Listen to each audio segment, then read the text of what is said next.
Well, good morning to each of you. It's nice to be back again. We came through here about 3.5 weeks ago and on our way to the Philippines. And I had mentioned originally that we bought tickets because we were going to do a Battles of Faith. And they postponed it from October to November. Finally, as we got closer, I said, I better buy tickets. So I bought tickets. And then they said, we've postponed it till next year. But I already had tickets. So I was a little frustrated to have paid so expensive tickets to travel and then go there and not have anything planned. But they scrambled, and we ended up having 3 Battles of Faith. Wow. This thing, one in Mindanao, which was very nice. It was a youth camp. And they came from everywhere. They came from all over the country for that one. They were camping everywhere, tents everywhere. It was I sent a little video to you all of just a short little thing of that. But it was a very nice thing, and some of our friends, Kilman, Dr. Kilman, what's his last name? Huh? Boutte, yeah. He used to work with us as a registered nurse. He was from Panama. He came to Venezuela. And then we had a dentist a Mexican-American dentist in Guyana. And Becky and I figured out they would make a nice couple. So we sent him over to learn some dental tricks. And he fell in love right away. And finally, when she finished her service, she fled to the U.S. to get away from him. And then he followed her up here, called her every day. And finally, she called me and said, what do I do with this guy? He calls me every day. I think he's in love with me. And so I said, well, are you ever thinking of getting married? Yes. Well, what are the characteristics you're looking for in a young man? So we went down the whole list of them, and I said, doesn't he have all those? Yes, but I'm not in love with them. And I said, then it's your problem. Open your heart and fall in love. He has everything that you've ever looked for in somebody. And then she called me shortly after and said, will you marry us? So they're living in the Philippines doing a great job. And her sister, which is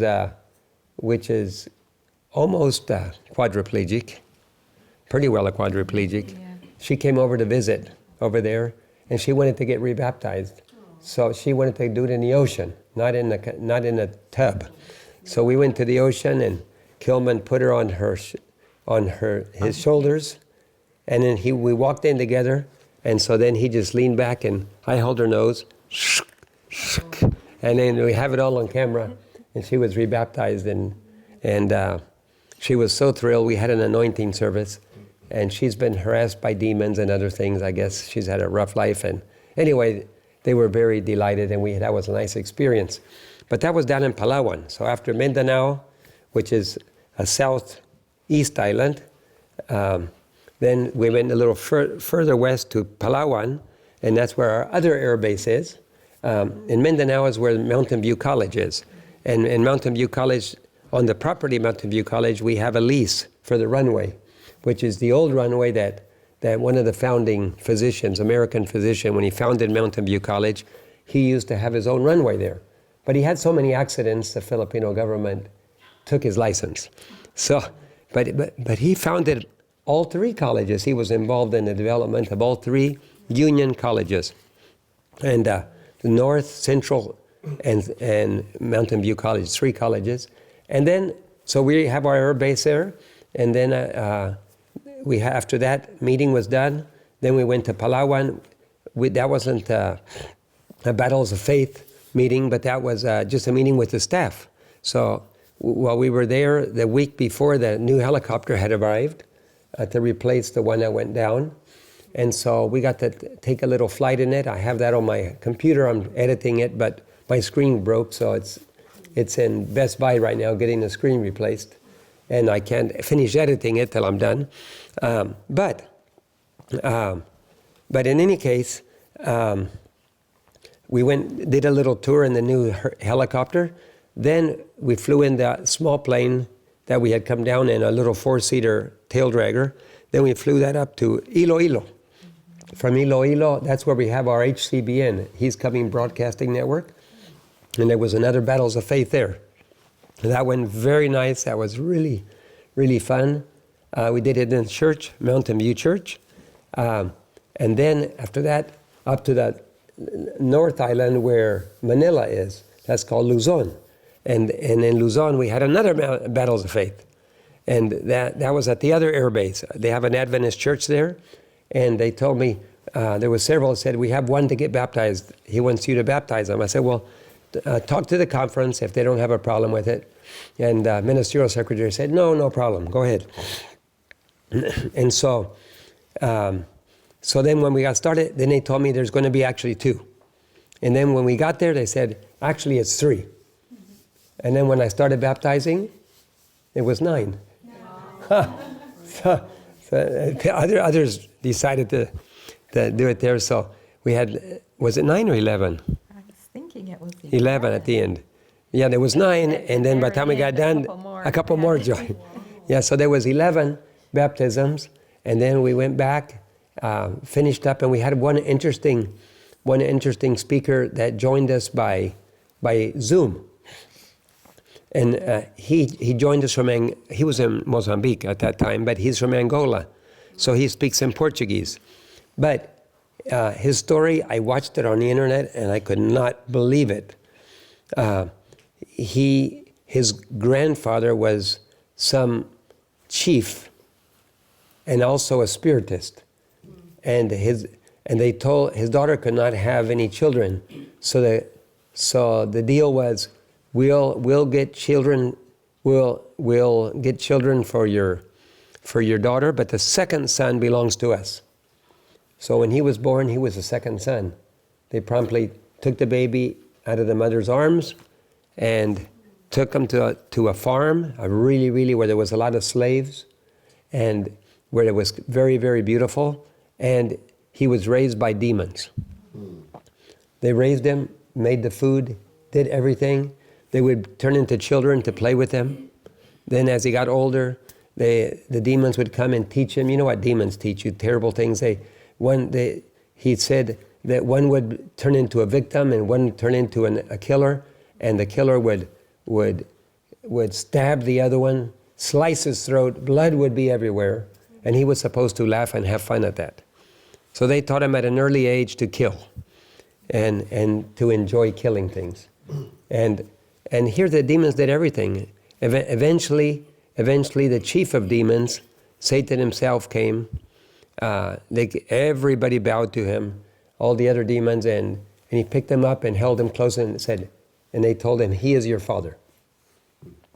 And so he was raised and turned into an infiltrator to Christian homes. As a child, he would go into Christian homes and try to teach bad things to the Christian children. He would play with them and bring in evil things, and then he said, we're not allowed to kill Christians. He said, you think the most protected, highest security on the planet would be for the presidents of the big countries, like President Biden. He said, the most protected people on earth are Christians. Nobody can do anything to them without permission. We were allowed to kill some Christians. Sometimes we killed them, but only because they were ready to go, and God would say, you have my permission. They're ready. And they would die and they would kill them. But they couldn't do it unless they had permission. And the evil angels told them, for every Christian we kill, we have to suffer more. We will suffer someday, but if we can get them to leave the faith and then kill them, they pay for their own sins. Very interesting, not very, very biblical. And they used to even study the Bible to see what they could find out. And so he was raised this way till he was a teenager. And then one day when he was about 18 years old, everybody would honor him, bow to him. He had everything he needed, money, everything. And they honored him and treated him like a king. And then one day, an Adventist came into the store, kept following him around, and told him that Christ had died for him and that Christ loved him, and he didn't want to hear it. He tried to avoid it. But a question, he discovered that the evil angels cannot read your mind. He knew that, but they're very good at reading your face and reading the psychology, but they could not read your mind. But so he never told them. But there was something about this guy that made him say, I would like to meet them. In his mind, he said, if you exist and you are God, they told him that there is a high God, a creator. And they told him that the man on the cross was their worst enemy. And so he grew up with all these things. Demons walking around him 24 hours a day. He was never left alone. He said even for 1 second, since from the moment they raised him, they were always at his side. And but there was something in his mind that said, I would like to meet this Jesus. And one night, a light started coming in, and for the first time he noticed, boom, all the evil angels left. He had never been without them all his life. And from that moment, they were gone. And there stood this being in light, shining, a tall being, and it paralyzed him first. He couldn't move. So he had to sit there, and he started talking to him in his mind. And he answered him. And he realized immediately this being was superior to all the other beings. Because every question he asked, he said in his mind, Jesus would repeat the question, so that he knew that he was hearing his question correctly, and he would answer them. And he spent nearly 4 hours talking to him. And then he got back his strength again. He wasn't able to move at all. And this happened a lot of times with the evil spirits. They would freeze somebody and then they would kill them. And they couldn't move, they were paralyzed.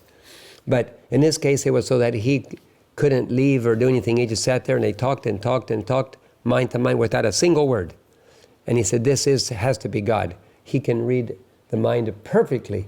And he told him how he loved him. And he said, here, I want you to see, you said you wanted proof? Here are the scars.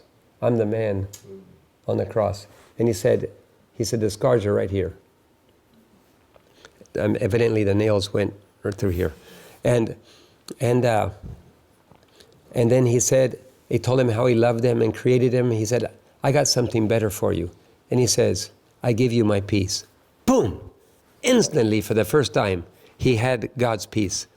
And he said, I'd never felt so at peace in my life. And as soon as he paralyzed me, I fell on my knees in front of him and told him I wanted to belong to him. And that was the last time he ever saw any demons. And he found the Adventist faith. He was directed. Somehow, I forget that little detail, but anyway, it was, he didn't have to tell him what church it was. The demons told him which was the true church. He said, there's only 2 churches. There's only the false church, and there's only the Seventh Adventist Church, the true church. So he didn't have to ask which church.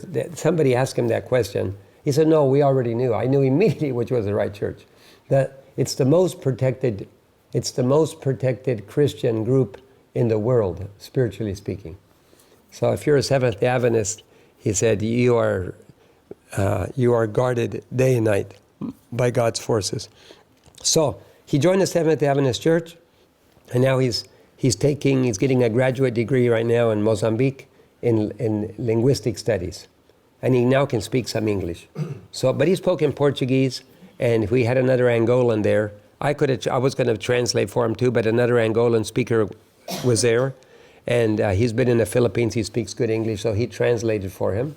And I did ask him some questions. And then other people asked questions at the end. It was very interesting answers. I have been under the impression that possibly through a series of reasoning, I came to the conclusion, because of this and this and this and this, that there might be around 300 to 400 million demons that fell, because the Hindu gods are 330 million. And then the elite is saying that the ideal population of the earth is 400 million. And then Sister White says that the redeemed will fill the void of the angels that fell from heaven. So I was saying it could be that it possibly could be that there could be about 300 to 400 million saved in heaven. And so I asked him, I said, is the number 300 or 400 million somewhat related to those angels that fell from heaven? He said, no, a lot more than that. There's more angels that fell from heaven than there is a human population right now on earth. So it's closer to 8 billion or more. So I didn't know that. But he said he was very quickly responded to that question. So that's, imagine how many angels there are. 10,000 times 10,000 is the biggest number that the Bible mentions. And that's only 100 million. So that's the biggest number, I guess, in the Hebrew language is 10,000 times 10,000. And so we can imagine how many good angels there are, at least twice that many. In any case, it was a very beautiful learning experience. And then the other Angolan had some very good presentations in the morning. And then we had a young man that presented. Evidently, he came to our first not battles of faith, a faith camp at the 1,000 Missionary Movement campus. And he and his wife decided to go work with an indigenous tribe. And they went up without any money, without anything. Well, if Uncle David can go into the jungles of Guyana, we can go. And they went that way. They didn't have anything, but how the Lord helped them, and how they're growing and helping the people. And the public transportation will not pick up any of the Indians walking along the street because they never get a bath. And they smell too bad. But now he has a vehicle that was donated to him, so he helps with the transportation. And one day a fire came. Somebody lit a cornfield and it caught fire, and all the houses burned down. And his house and the other missionary's house were the only two houses. And everybody said, well, if they really serve God, let's see if he protects their houses. And you can see a picture. All of the houses are burned down, just piles of ashes, and there's only two houses standing right in the middle. And so everybody, now they come and ask for prayer. Everybody came, and all the other groups that come, they all come to them for spiritual guidance and prayer. And God, he told his story, and he was just so enthusiastic. And then they planned to do something bad to him. They planned to arrest him, and somebody gave him some wood. And even though you're allowed to cut down trees and cut wood just for local, they were only moving a few pieces of wood locally. They weren't taking them out, exporting. But his wife was driving, and they thought that he was driving. So the police stopped him and said, "You're under arrest. Open the door." And they found her. It wasn't him. And so they arrested her. And she had to go to prison for illegally transporting wood. Well, she got out on bail, and they reduced the bail, but she got out on bail, and she's been having to go to court. While she was in prison, she was speaking and preaching to everybody, and then later they found out that the arresting officer, his wife was dying of breast cancer, so they found out where she was. They went there, and they asked her to come. They put her on a program. 2 weeks later, cancer gone, and completely healed. And she went back, she goes, "If they hadn't arrested you, I would have died already."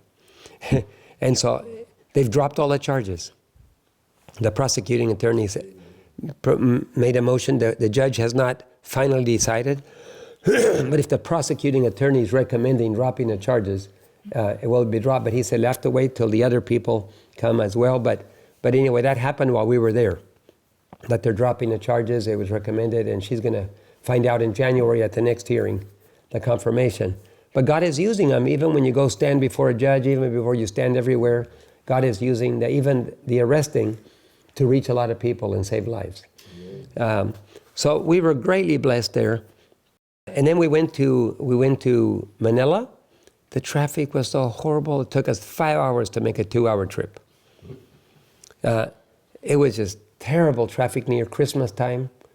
And so on Sabbath, we stayed at the Union. The Union was very kind and let us stay in an apartment there.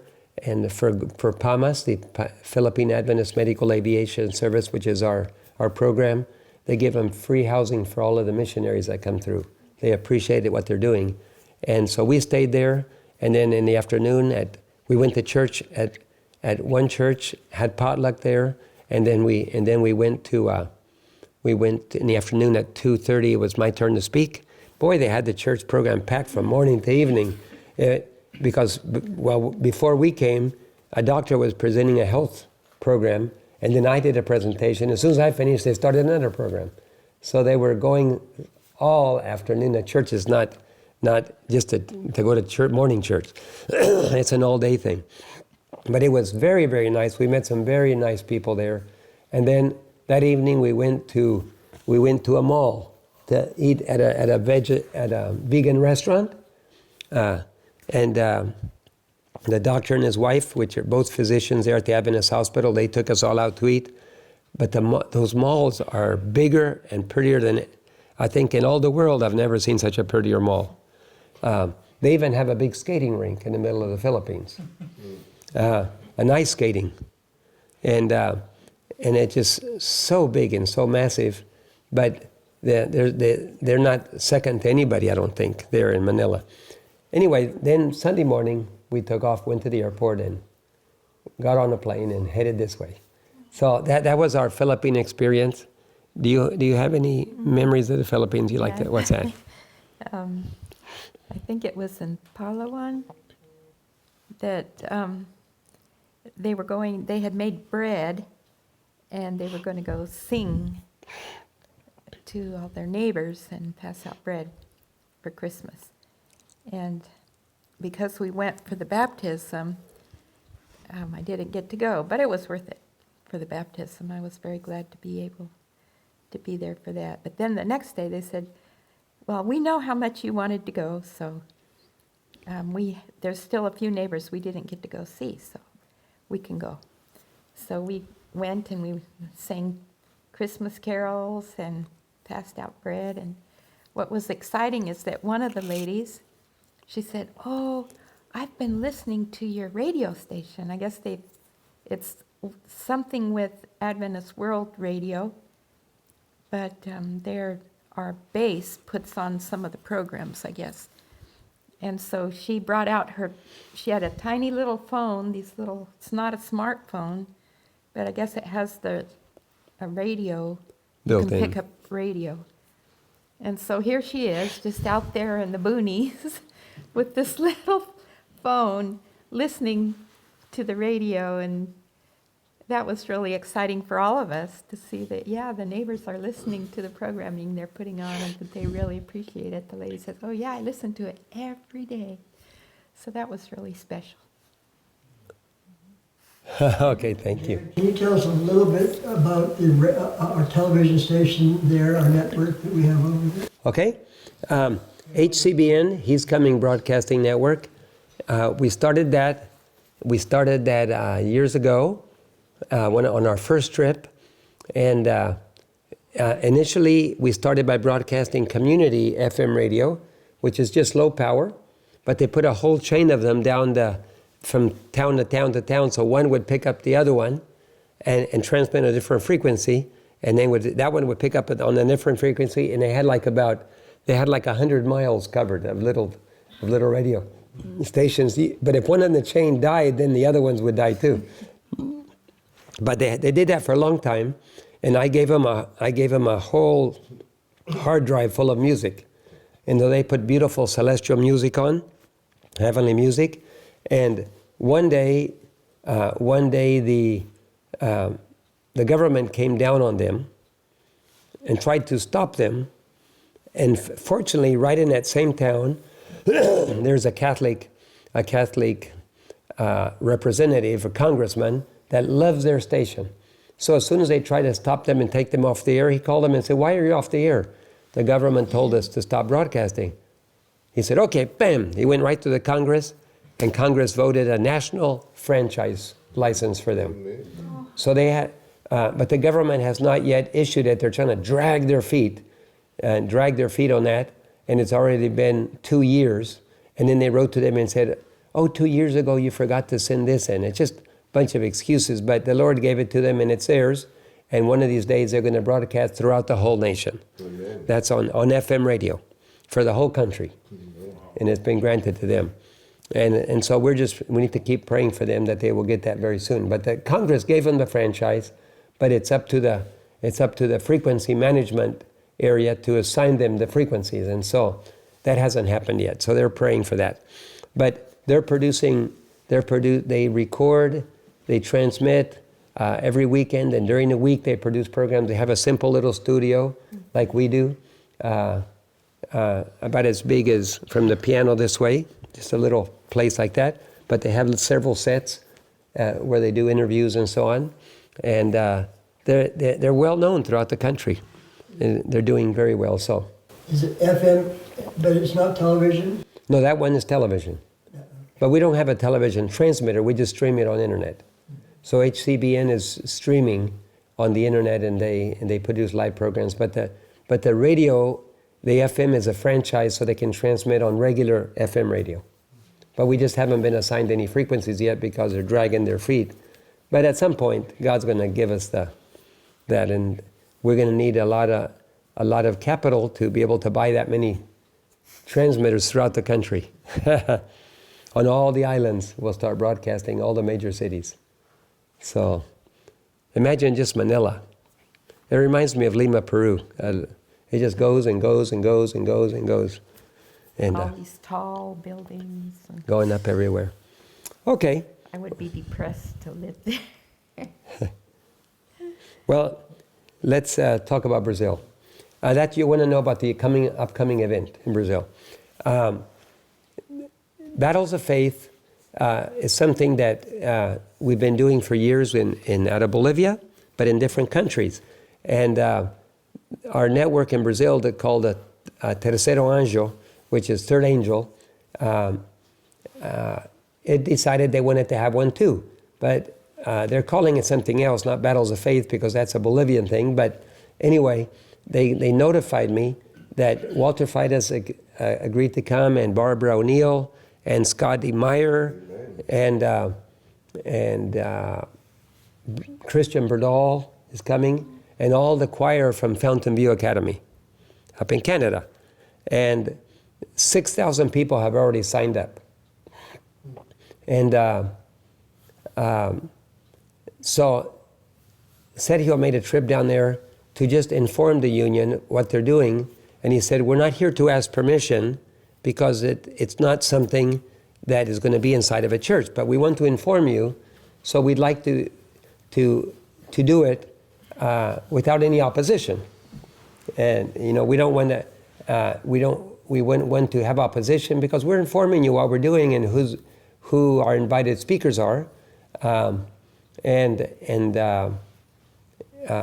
anyway, so they promised, the union president, the conference president promised not to cause a problem. So I spoke several times with Sergio while we were in the Philippines, and everything is going forward. At this point, because the South American division feels so threatened by, in Bolivia we have a national TV network, and others and I'm really part of Terceiro Anjo. I'm going to be speaking also, but I'm not one of the invited speakers. I'm just going to be an organizer that's going to be speaking as well. But Sergio told them about it, the president. He goes, "Oh, but David Gates," but David Gates, we're not sure. He said, "I'm not here to ask permission. I'm just here to tell you what we're doing." So David Gates will be speaking, and Christian Berdal and Barbara O'Neill, and Walter Feight's the main speaker every night. And so there's 6,000 people signed up already for the major event, and it's a big hall. So that the union president said, okay, that's fine, we won't bother you. So that's what's going to happen. I'm going to be teaching a breakout session and speaking on Sabbath morning, and then the noon hour will be Walter Feight. Then I think Barbara O'Neill's going to do a breakout session. I'm not sure if Walter Feight's going to do a breakout session, but Scott Meyer will. We all have different sessions where people can go to learn different things. And if you want to, hear on some day, you can hear one, and then the other, and the other, and the other, like that. So it's going to be a very interesting thing, and we're going to broadcast it live in Bolivia. Derek Solomon is going to be there, and he's going to coordinate all the technical details. So we could carry it live here too. If you want to carry it, since it's going to be mainly in English with Portuguese translation, we could carry it live as well. Anyway, it's an exciting thing. I wasn't sure what Sergio was going to do to tiptoe around the opposition, but he did what he could, and it seems like it's going to work. When you do things really, really big like that, and you start telling the administration, sometimes they put up all the roadblocks in the world, but this time, evidently, they're just going to keep their mouth shut and let it go forward. And when is this? February, around mid-February. The exact dates, I'd have to look it up on my phone afterward. But it's around February 11, somewhere around that area. What city? Sao Paulo. So, this is the city. Yeah, 35 million people. Anyway, that's our experience there, and it was very nice. I'm glad we went. They want us back again next year, but I can make no promises because we have so many battles of faith. We have like 4 battles of faith. We had Peru that was postponed because the evangelical pastor. Are you aware there's an evangelical pastor going around everywhere saying that evangelicals should learn from the Adventists? You know that. He's come to Bolivia twice, and we were going to do a major event in Peru for evangelicals, not for Adventists, and a big hall for thousands, and invite all the evangelical churches to attend and tell them about the Adventist message. But the speaker got stuck with the Mexico issue that he couldn't change, so it's been postponed a little later.